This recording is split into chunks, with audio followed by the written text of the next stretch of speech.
Nam Mô A Di Đà Phật. Phật thuyết Đại Thừa Vô Lượng Thọ Trang Nghiêm Thanh Tịnh Bình Đẳng Giác Kinh, tập 183. Người giảng Lão Hòa Thượng Tịnh Không. Xin mời mở quyển kinh. Khoa hội tờ thứ 25. Kinh văn xem từ hàng thứ 5. Khoa đề là văn danh cụ sanh, ngã nhược thành chánh giác, lập danh vô lượng thọ, chúng sanh văn thử hiệu, cụ lai ngã sát trung.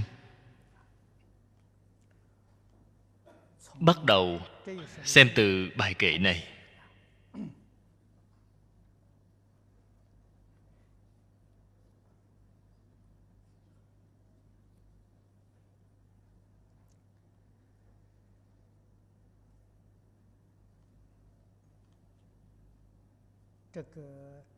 Thù thắng của pháp môn Tịnh Tông.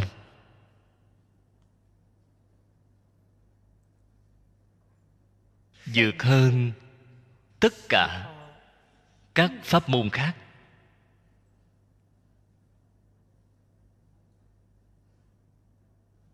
Ngay trong đồng tu nhà Phật, có không ít người nêu ra nghi vấn đối với vấn đề này. Trên kinh điển Đại Thừa Phật thường nói pháp môn bình đẳng, không có cao thấp.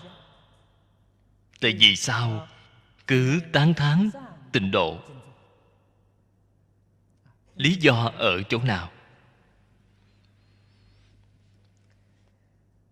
Ngày nay chúng ta giảng đến bài kệ này, không thể không lược nói mấy câu. Cái thù thắng của pháp môn này, thực tế mà nói, chính là nó đơn giản, dễ dàng, ổn định, thành tựu. Thù thắng không gì bằng. Đây là các pháp môn khác không thể so sánh. Ở trên lý mà nói, pháp môn đích thực là bình đẳng. Trên sự mà nói, cái pháp môn này quá thuận tiện. Người người đều có thể tu, người người đều có thể thành tựu. Thù thắng ưu việt là bình đẳng thành tựu. Cũng giống như trên đề kinh đã nói, thanh tịnh bình đẳng giác. Cái pháp môn này từ trên Bồ Tát đẳng giác, dưới từ chúng sanh địa ngục,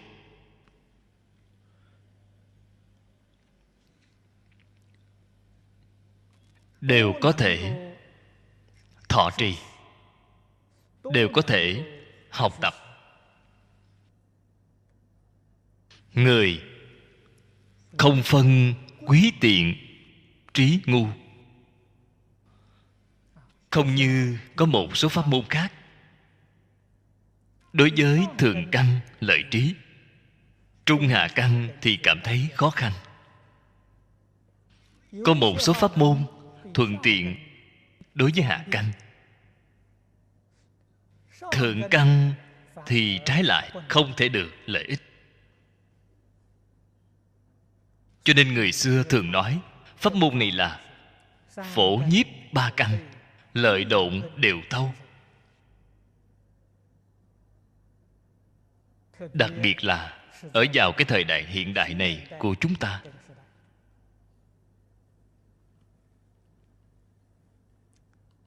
cái thời đại này chân thật, giống như trên Kinh Lăng Nghiêm đã nói, tà sư nói pháp nhiều như các sông Hằng. Chúng ta có thể ở trong cái xã hội này không bị mê hoặc của tà tri tà kiến thì tương đối không dễ dàng rồi. Đây chính là trong Phật Pháp thường nói đầy đủ trí tuệ chân thật, thiện căn phước đức chân thật.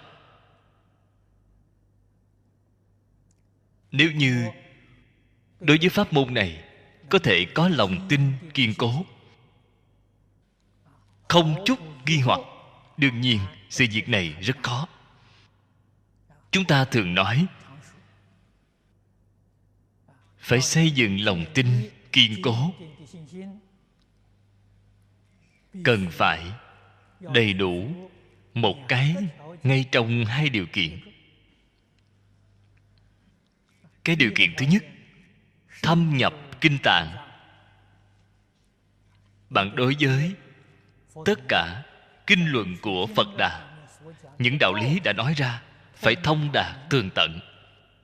Bạn sẽ không hoài nghi, không bị tà tri tà kiến làm dao động. Đây là một loại người chúng ta thường gọi là thượng căn lợi trí.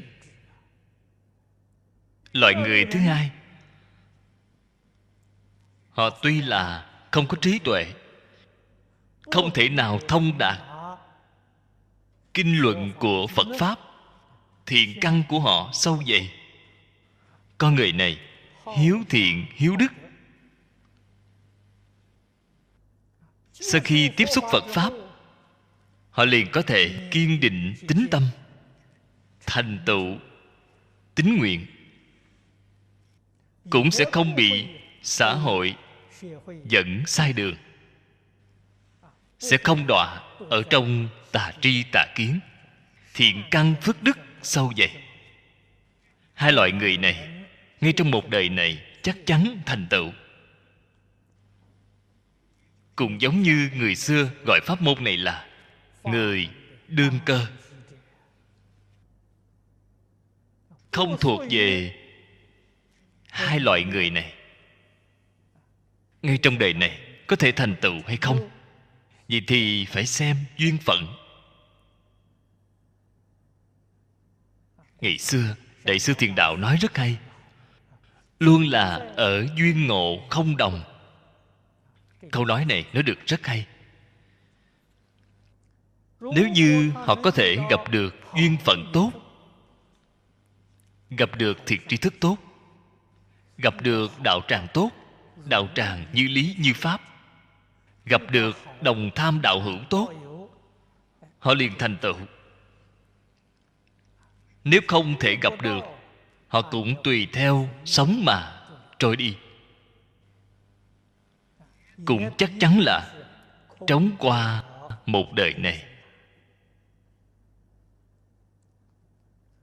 Lão cư sĩ Hoàng Niệm Tổ trong chú giải nói được rất hay. Ông nói: nhược ngã thành chánh giác, lập danh vô lượng thọ, chúng sanh văn thử hiệu, cụ lai ngã sát trung. 4 câu này là trung tâm của đại nguyện, toàn bộ tròng mắt của kinh Vô Lượng Thọ,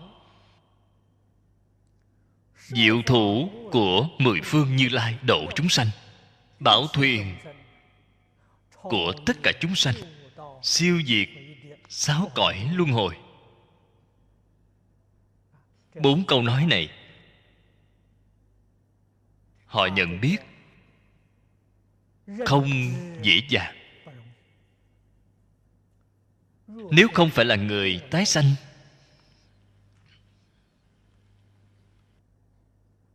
bày ra ở trước mắt bạn, bạn cũng không thấy ra. Chúng ta quen biết một người, con người này có kiến địa hay không, có phải là thiện tri thức chân thật hay không, chính ở chỗ xem họ có nhận biết đối với kinh luận.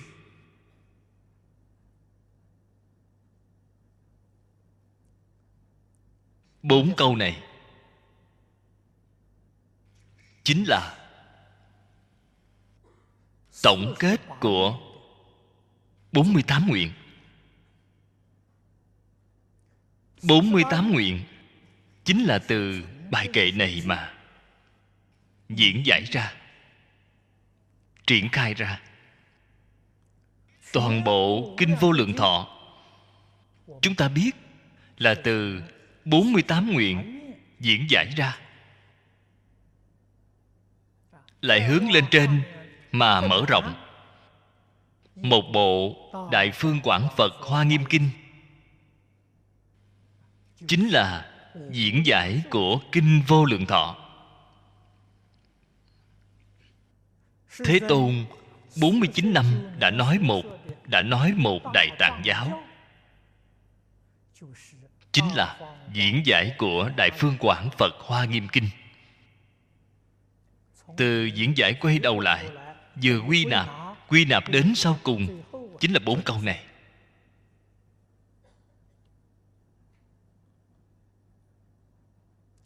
Bốn câu này quan trọng.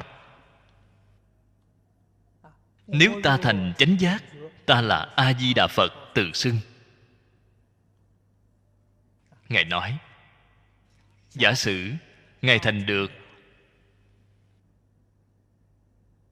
vô thượng chánh đẳng chánh giác Bồ Đề, cũng chính là nhân gian chúng ta thường gọi đắc đạo rồi, thành Phật rồi. Kỳ thật chúng ta nói đắc đạo, nói thành Phật,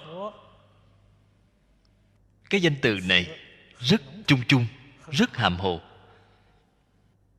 Bạn nói đắc đạo, chứng được tiểu thừa tu đà hoàng cũng gọi là đắc đạo, chứng được A La Hán cũng gọi là đắc đạo. Do đây có thể biết trong đây có cạn sâu, khác biệt rất lớn. Thành Phật, Phật có Phật của quyền giáo,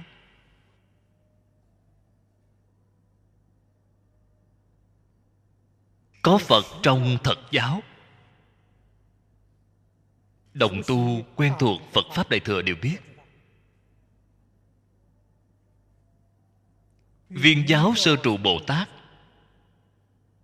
minh tâm kiến tánh thành Phật.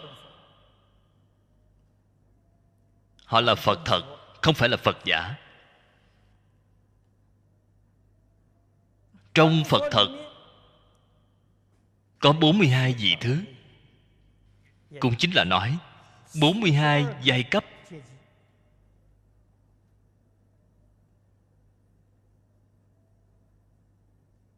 Chỗ này đã nói là một giai cấp tối cao, chúng ta thường gọi là Phật quả cứu cánh viên mãn. A Di Đà Phật chứng đắc rồi, chứng đắc Phật quả cứu cánh. Phật này danh hiệu gọi là gì? Lập danh Vô Lượng Thọ. Vô Lượng Thọ là phiên dịch Hoa ngữ. Phạn văn gọi là A Di Đà. Lập danh A Di Đà, ngày nay chúng ta gọi là A Di Đà Phật. Ý nghĩa của A Di Đà là vô lượng vô biên. Hư không pháp giới, không có pháp nào không bao gồm trong đó. Thích Ca Mâu Ni Phật khi đang giảng Kinh A Di Đà, đem A Di Đà Phật ý nghĩa này vì chúng ta nói ra. Ngài nói là vô lượng thọ, vô lượng quang.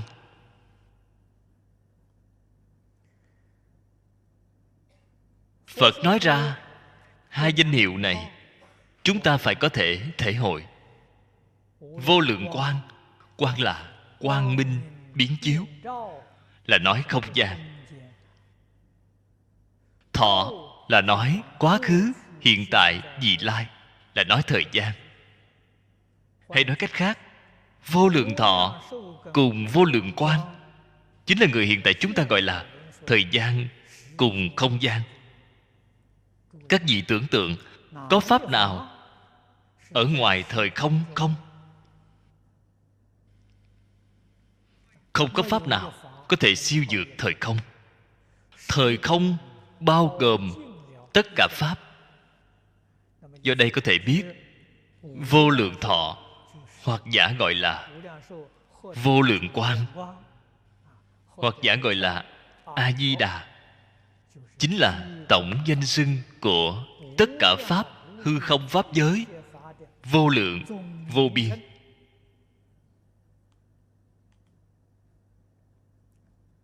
Tổng đề mục của tất cả dạng pháp.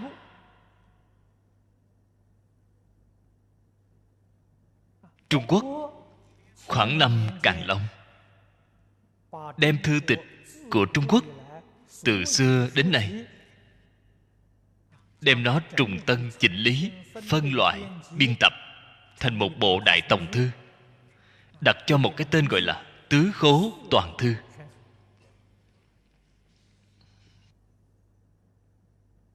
Đây là tên gọi chung của một bộ sách lớn.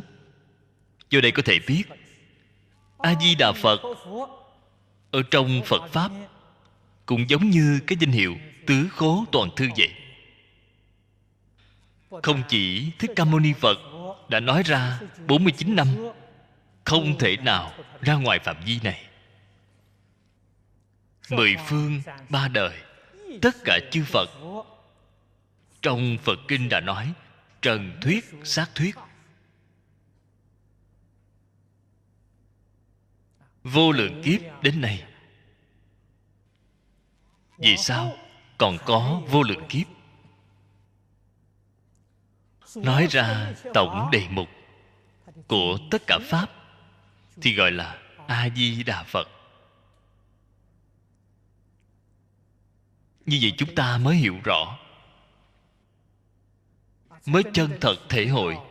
Tại vì sao Đại Đức xưa thường nói danh hiệu công đức không thể nghĩ bàn. Đây mới chỉ là có chút nhận biết. Công đức danh hiệu chân thật không thể nghĩ bàn.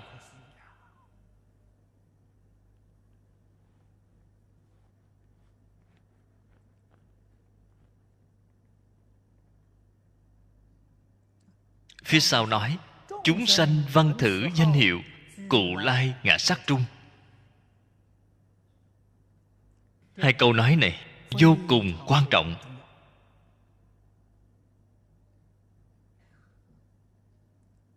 Chúng sanh, chúng ta ngày nay là chúng sanh. Văn thử hiệu, chúng ta chân thật cũng nghe được danh hiệu này, có thể sanh đến thế giới Tây Phương Cực Lạc. Chưa chắc.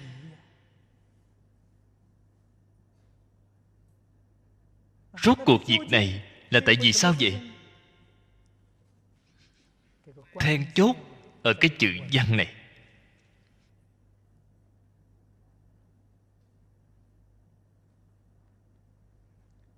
Các vị cần phải nên biết chữ văn này không phải ngày nay chúng ta gọi là nghe được. Thế nhưng cũng tính. Ngay đời này không thể giảng sanh, có lẽ là đời sau, cũng có lẽ là đời sau nữa. Cái danh hiệu này trong A Lại Gia Thức là một hạt giống. Cái hạt giống này là hạt giống kim cang bất hoại, chắc chắn sẽ không tiêu mất. Luôn có một ngày bạn gặp duyên, cái hạt giống này chín mùi, vẫn là sẽ giảng sanh. Cho nên có thể nói được thông. Mà trên thực tế, cái văn này là văn huệ của Bồ Tát. Chúng ta biết được người tiểu thừa đã tu là tam học, giới định huệ tam học. Đây là kinh Đại Thừa. Đại Thừa ngay trong Đại Thừa. Đại Thừa Bồ Tát tu gọi là tam huệ. văn tư tu tam huệ. Các vị ở trong đạo tràng nghe kinh đã nghe nhiều năm như vậy rồi, phải nên do tam học nâng lên khế nhập tam huệ. Chúng ta tu học mới có tiến bộ.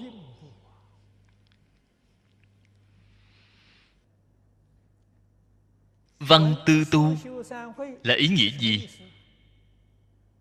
Văn là làm tiếp xúc cái từ đại biểu này. Mắt chúng ta tiếp xúc sắc pháp bên ngoài. Mắt thấy sắc.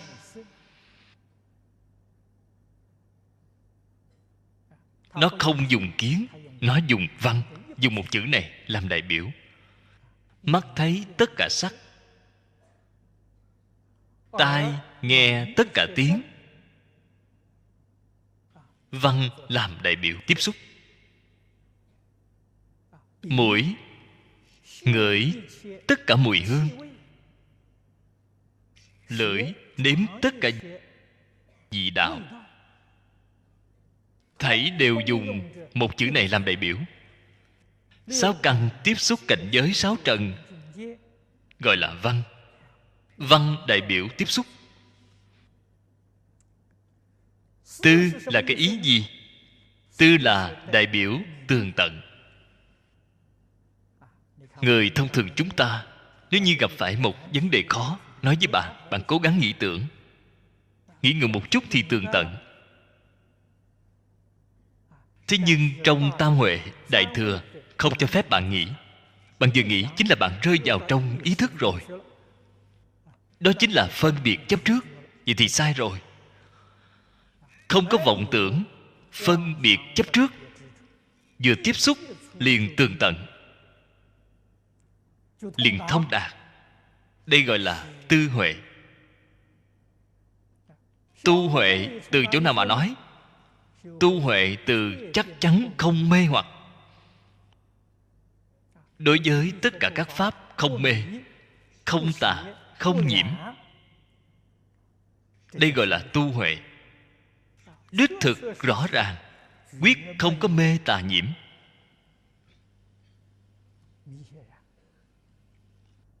Vừa tiếp xúc chính là giác chánh tịnh. Từ giác chánh tịnh mà nói gọi là tư huệ. Từ ly mê tà nhiễm mà nói thì gọi là tu huệ. Do đây có thể biết văn tư tu là một mà ba, ba mà một, là một sự việc. Chắc chắn không có trước sau. Tuyệt đối không thể nói văn là nghe, sau khi nghe rồi ta lại đi nghiên cứu, sau khi nghiên cứu xong rồi ta lại đi thực hành. Đó không phải là Bồ Tát, đó là phàm phu. Cho nên văn tư tu, ba cái chữ này vạn nhất không nên hiểu sai đi ý nghĩa. Còn với định huệ thì có thứ tự. Đích thực là một cách nhìn của chúng ta. Trước trì giới, sau đó tu định. Do định nó lại khai trí tuệ, nó có thứ tự. Văn tư tu không phải cái ý nghĩa này. Đây là chỗ khác nhau của Đại Tiểu Thừa. Chúng ta cần phải làm cho rõ ràng, phải làm cho tường tận.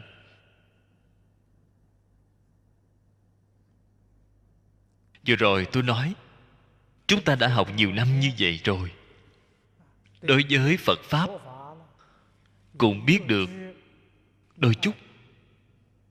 Phải nên đem cảnh giới của chính mình nâng cao. Thấy sắc nghe tiếng liền thông đạt tường tận. Đặc biệt là tượng Phật. Chúng ta thấy được tượng Phật của A Di Đà Phật, thấy được danh hiệu của A Di Đà Phật, hoặc giả là nghe được danh hiệu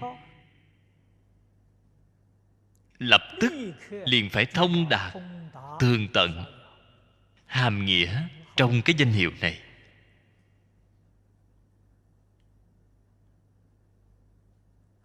Nó đầy đủ nghĩa lý, cứu cánh, viên mãn,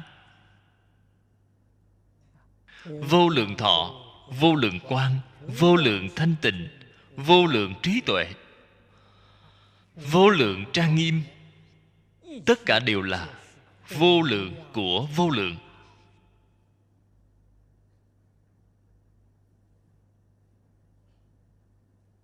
Tại vì sao trên kinh văn ở chỗ này không nêu thứ khác, chỉ riêng nêu cái vô lượng thọ? Bởi vì vô lượng thọ thông thường là đại biểu pháp thân thường trụ.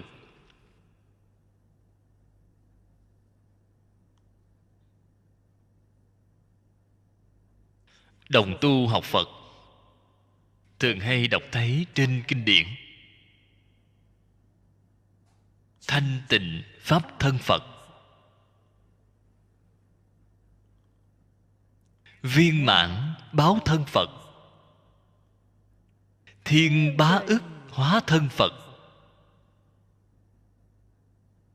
Phật có 3 thân. Trên kinh Hoa Nghiêm nói 10 thân. Thông thường nói 3 thân. 3 thân, 10 thân cũng tốt, đều là lấy pháp thân làm căn bản. Pháp thân là năng hiện, báo thân, ứng hóa thân là năng biến.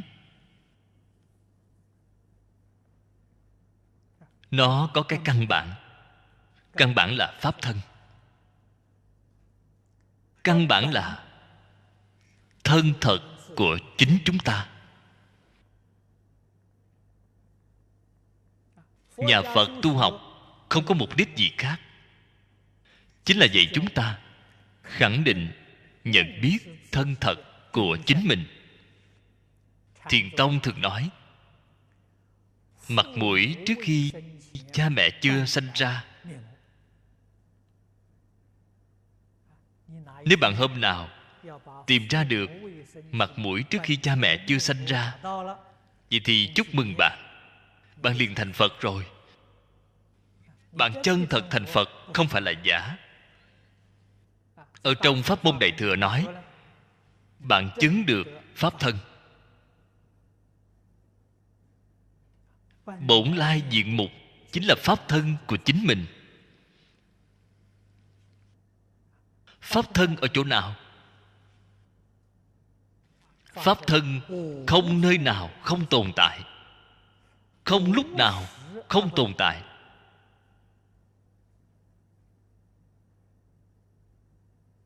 Lời nói này không dễ hiểu, không dễ gì thể hội.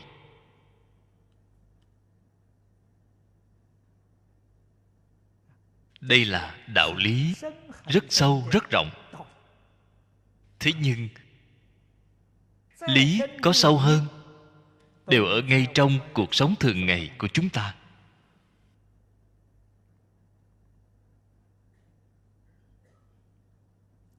Chúng ta nêu ra một thí dụ.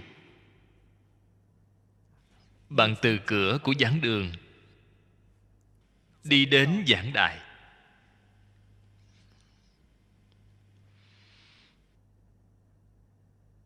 Bạn dùng cái thân gì để đi đến?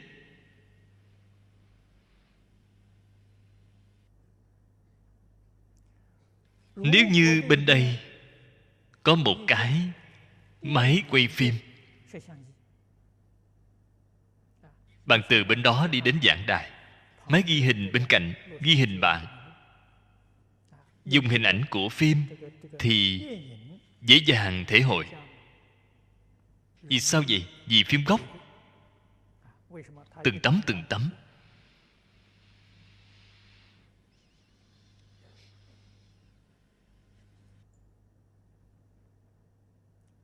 Trong một giây chiếu 24 tấm. Cái thân này của bạn có động hay không? Không có động. Ở bên cửa kia không có động, đến ở bên đây cũng không có động. Nếu như không dùng khoa học kỹ thuật này, bạn rất không dễ gì thể hội được. Từ ngay chỗ này mới tường tận trong Phật Kinh đã nói: tất cả pháp không sanh, tất cả pháp không diệt. Đây là kiến giải của Như Lai. Đây là lời chân thật. Trong Trung Quán Luận nói: không sanh không diệt, không đến không đi, không một không khác. Tốc độ của phi cơ rất nhanh. Hiện tại phi cơ phản lực 747 vận tốc hơn 1.000 cây số. Chúng ta dùng ống kính tốc độ 1/1000 của giây để chụp phi cơ này không động. Cũng chính là nói tốc độ của chúng ta cùng tốc độ phi hành của nó bằng nhau. Bạn thấy nó chính là không động.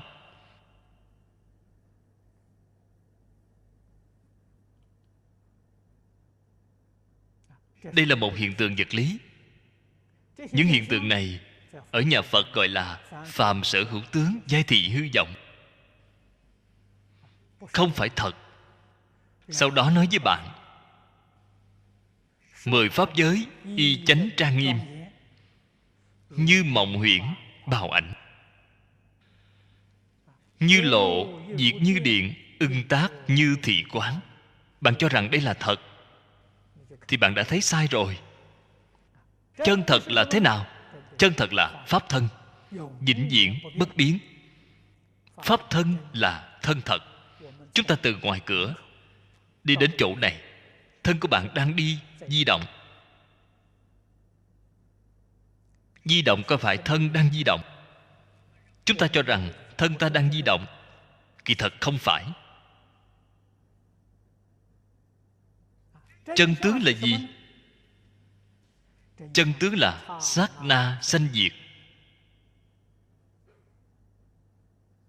Giống như chúng ta chụp hình vậy. Tấm trước qua rồi thì tấm sau hiện lên. Hiện tại chúng ta chụp hình cái tốc độ này 1 giây là 24 tấm. Nếu như có máy chụp hình tốc độ của nó rất cao, 1 giây có thể chụp 10 vạn 8.000 tấm. Vì thì bạn càng rõ ràng, càng dễ dàng thể hội đích thực không có động.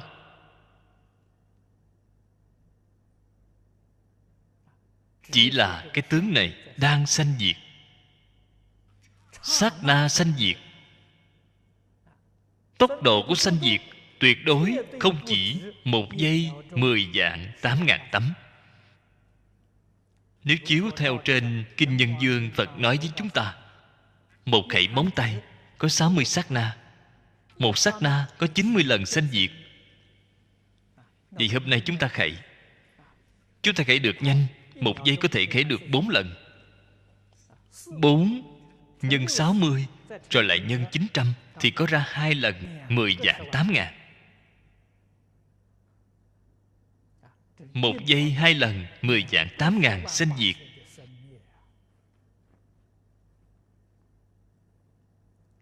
Đây mới gọi là thật tướng các pháp.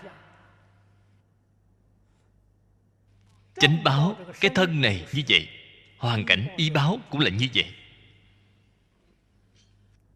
10 pháp giới y chánh trang nghiêm cũng không ngoại lệ. Đây gọi là duy thức sở biến.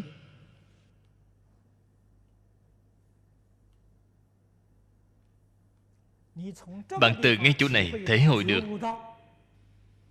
bạn mới chân thật nhận thức thực tướng các pháp. Sau khi nhận thức, phải đem nó chứng minh, bạn mới được thọ dụng. Nếu bạn không thể chứng đắc, đó là tri thức của bạn. Tri thức không thể thực tiễn ngay trong cuộc sống. Bạn không thể hưởng thụ. Hay nói cách khác, bạn vẫn là không thể trải qua đời sống của chư Phật Bồ Tát.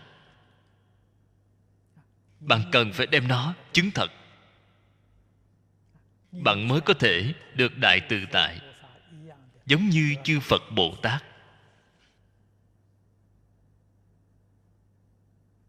Vĩnh viễn lìa khổ được vui.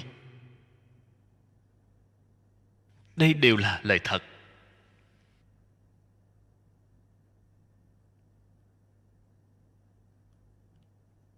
Thế nên người xuất gia chúng ta, Phật chế định cho chúng ta cái phục trang này. Hiện tại chúng ta quen gọi là đắp y, Phật Pháp gọi là ca sa. Các vị xem thấy trên cái y phục này từng ô từng ô. Cái y phục này chính là đại biểu Pháp thân. Ngày ngày chúng ta đắp lên, có thể hội được Pháp thân thanh tịnh hay không?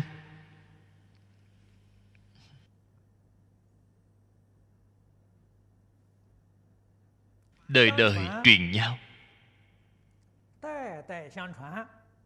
Cái y này gọi là phước điền y, cũng có đạo lý. Đắp lên cái y này có phước.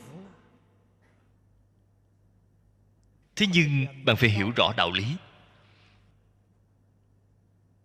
bạn sẽ chân thật được phước. Không hiểu rõ cái đạo lý này, đắp y này cùng y phục thông thường không có gì khác.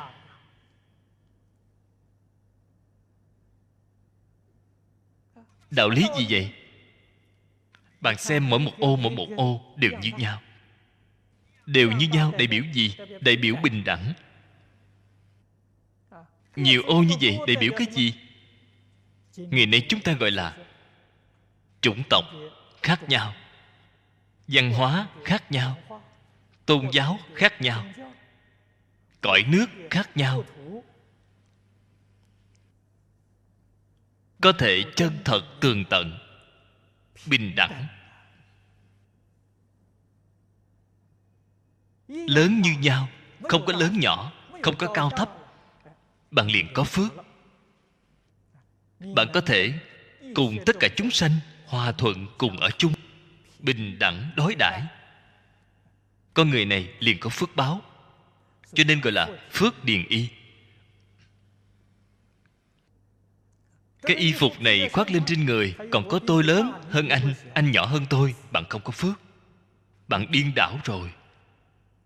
Cái y phục này chính là đem cả thảy hư không pháp giới hợp thành một thể. Cái ý nghĩa này càng lúc càng rõ ràng. Cái gì gọi là pháp thân? Hư không pháp giới, tất cả chúng sanh là chính mình, đều là chân tâm chính mình hiện ra.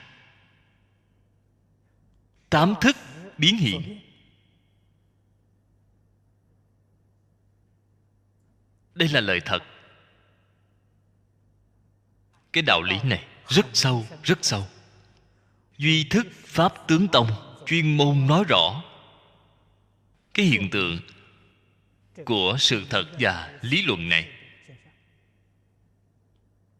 Kinh điển chủ yếu của họ là 6 kinh 11 luận. Đại Phương Quảng Phật Hoa Nghiêm Kinh cũng là một trong 6 kinh, nói rõ chân tướng của vũ trụ nhân sanh, có liên quan mật thiết với chính mình.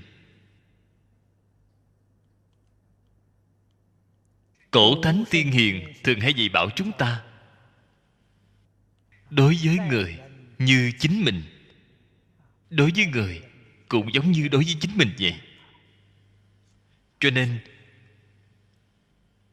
chân thật yêu chính mình mới yêu thương tất cả chúng sanh. Người không yêu thương tất cả chúng sanh, không biết yêu chính mình. Có đại đạo lý ở trong đây.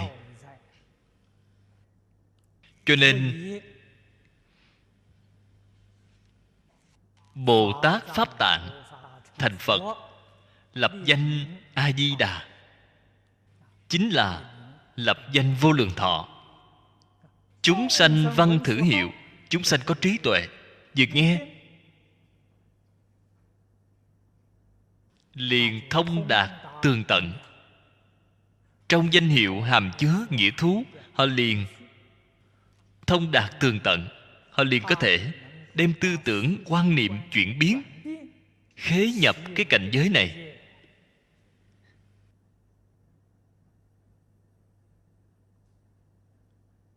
Cái điều kiện này mới có thể giảng sanh thế giới Tây Phương Cực Lạc.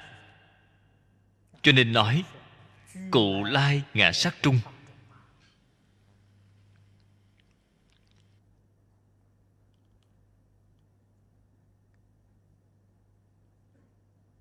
Như Lai danh hiệu cần phải phổ văn mười phương. Cái sự việc này ai làm vậy? Chư Phật Như Lai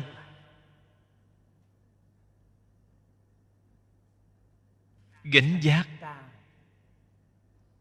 sứ mạng tiếp dẫn dạy bảo chúng sanh. Đại sư Thiền Đạo đã nói, Như Lai sở dĩ hưng xuất thế, duy thuyết Di Đà bổn nguyện hải.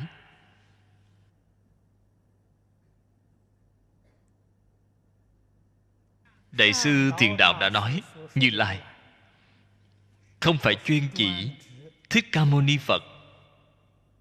Ngài là rộng chỉ mười phương ba đời, tất cả chư Phật Như Lai. Phật thì hiện ở thế gian làm gì? Dạy học. Phật không có công việc nào khác, giảng kinh dạy học. Vậy cái gì? Chỉ nói bổn nguyện hải của Di Đà. Câu nói này là cái ý nghĩa gì? Chính là chỉ riêng đến thế gian này làm cái việc này, đem kinh Vô Lượng Thọ giới thiệu cho mọi người. Kinh Vô Lượng Thọ chính là bổn nguyện hải của Di Đà. Cho nên tất cả chư Phật xuất hiện ở đời, kinh luận của các ngài giảng không hoàn toàn giống nhau. Thế nhưng kinh Vô Lượng Thọ thì chắc chắn phải giảng. Đây chính là các ngài cần phải nói đến một môn khóa trình này. Các kinh luận khác là phụ thôi. Đây là khóa trình chủ yếu, quyết định phải giảng. Ngày nay chúng ta nói Di Đà ba kinh: kinh Vô Lượng Thọ, kinh Quán Vô Lượng Thọ Phật, Phật thuyết A Di Đà Kinh. Ba kinh này là chắc chắn phải giảng. Cho dù là hiện giáo, là mật giáo, tông môn giáo hạ, chỉ cần là Như Lai thị hiện, chắc chắn sẽ giảng ba bộ kinh điển này. Đây gọi là bổn nguyện hải của Như Lai.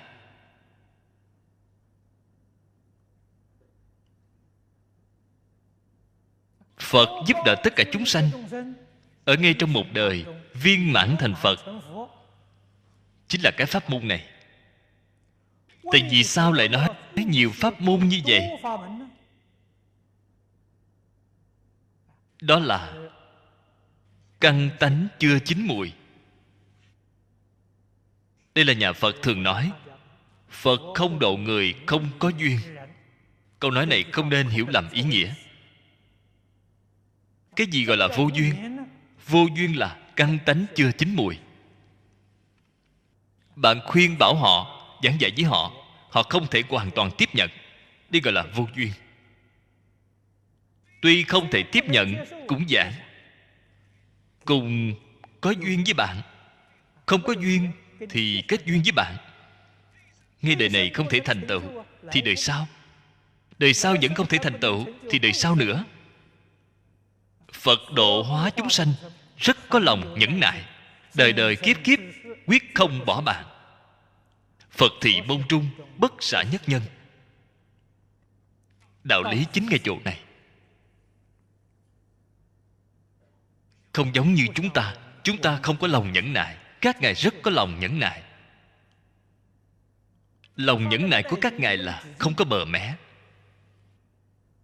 Cho nên người không có duyên thì kết duyên với bạn. Duyên chưa chín mùi, giúp cho bạn chín mùi. Đã chín mùi rồi, liền giúp bạn ngay trong đời này chắc chắn được sanh tịnh độ.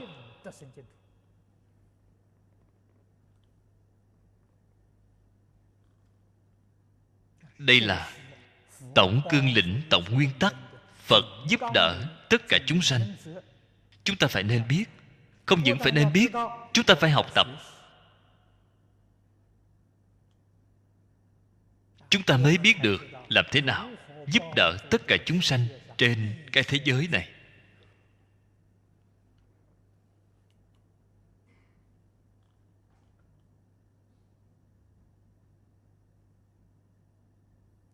Phương pháp chúng ta ngày nay dùng.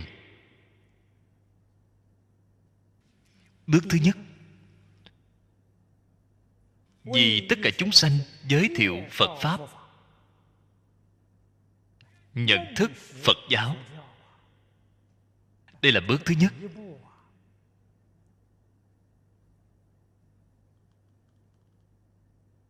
Xã hội hiện đại, người hiểu lầm đối với Phật giáo rất nhiều. Hiểu lầm như thế nào? Phật giáo là tôn giáo. Đây là một hiểu lầm rất lớn. Bạn nói Phật giáo không phải là tôn giáo,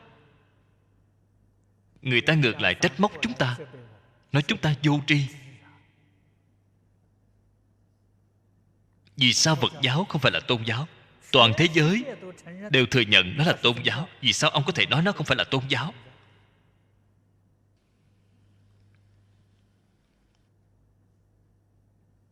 Cho nên họ nói tôn giáo, chúng ta cũng đành phải thừa nhận đây là tôn giáo. Thế nhưng chính mình phải nên biết, Phật giáo đích thực không phải là tôn giáo. Đây là việc mà họ không biết được. Phật giáo là gì? Phật giáo là giáo dục xã hội đa nguyên văn hóa. Dùng lời hiện đại mà nói, giáo dục xã hội đa nguyên văn hóa, nó không phải là tôn giáo. Cho nên chúng ta phải đặc biệt giảng giải cho họ, giới thiệu rõ ràng, để mọi người có nhận biết chính xác.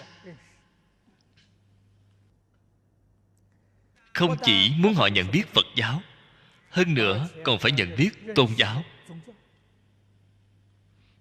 Thế gian có rất nhiều tôn giáo. Ở Singapore, cái khu vực này, quốc gia thừa nhận có 9 tôn giáo lớn. Tối ngày mai, Bái Họa giáo đến nơi đây giảng kinh.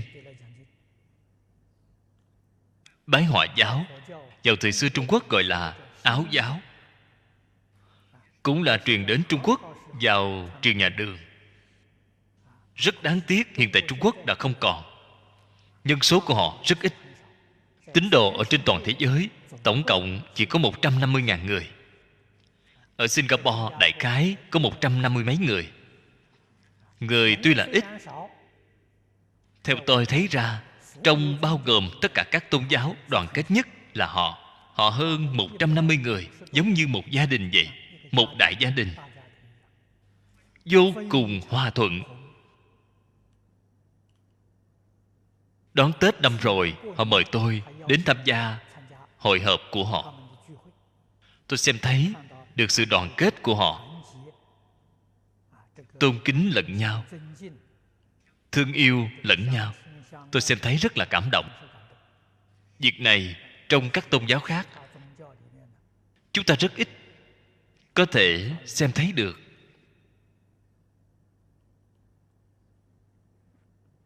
Quốc gia Malaysia thừa nhận có 7 tôn giáo. Quốc gia đó của họ không có Bái Họa giáo, không có Do Thái giáo. Các tôn giáo khác tôn giáo của Singapore họ đều có. Họ chỉ có 7 tôn giáo. Rốt cuộc cái gì là tôn giáo?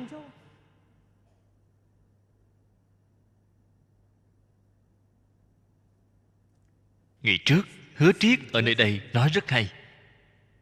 Tôn giáo chính là yêu thương, yêu thương chính là tôn giáo. Lời của bà giải thích được rất có đạo lý. Thế nhưng cần phải thuyết minh rõ ràng hơn.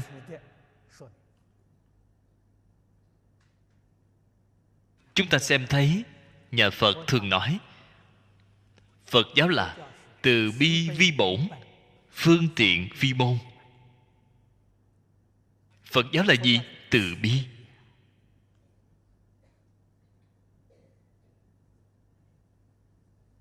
Hàng xóm lân cận của Singapore chúng ta, Malaysia, Indo đều là quốc gia Hồi giáo.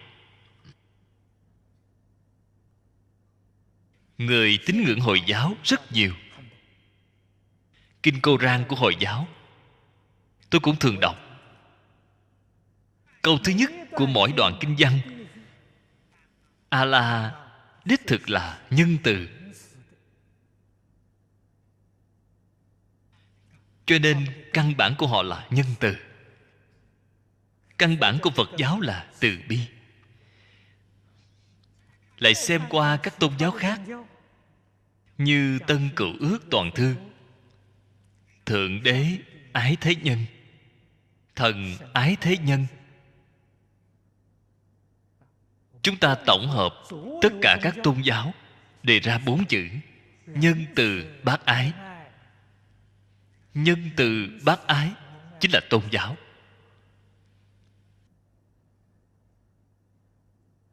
Cho nên tôn giáo không mê tín. Tôn giáo là nhân từ bác ái. Tôn giáo là thứ độ tốt. Cần phải nên đề xướng. Cho nên tôi tiếp xúc với rất nhiều tôn giáo. Tôi khuyên bảo họ nhất định phải khởi xướng giáo dục tôn giáo. Giáo dục tôn giáo là gì? Giáo dục yêu thương, giáo dục nhân từ bác ái. Mục đích của giáo dục ở chỗ nào?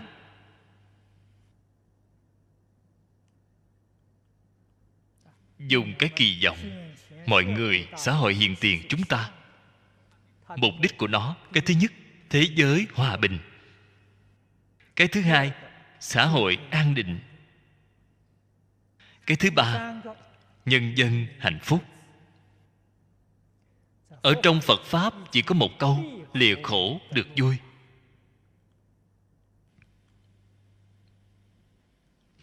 Do đây có thể biết căn bản của tất cả tôn giáo đều như nhau. Nhân từ bác ái. Mục đích của tất cả tôn giáo giống nhau, đều là cầu thế giới hòa bình, xã hội an định, nhân dân lìa khổ được vui.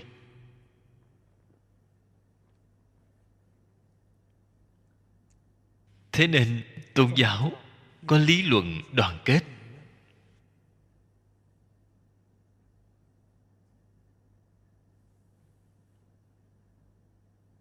Đương nhiên có phương pháp đoàn kết. Chính tôn giáo Singapore hợp tác như thế này. Hòa thuận cùng sống, đối đãi bình đẳng. Đây là một việc tốt. Chúng ta nhất định phải đem cái việc tốt này thúc đẩy đến toàn thế giới, giới thiệu đến một quốc gia, làm ra tấm gương tốt, kiểu dáng tốt cho mọi người. Nhà Phật gọi là thế giới cực lạc. Mạc Tư Lâm gọi là thiên quốc. Thiên Chúa giáo, Kitô giáo gọi là thiên đường. Các tôn giáo khác đều gọi là thiên quốc, thiên đường.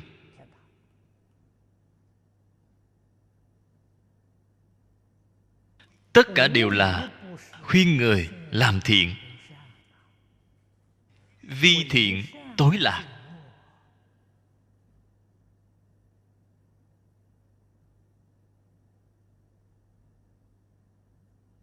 Nhà Phật càng là như vậy. Thập thiện nghiệp đạo là căn bản giáo học của nhà Phật. Hiện tại chúng ta đang học tập bộ kinh điển này.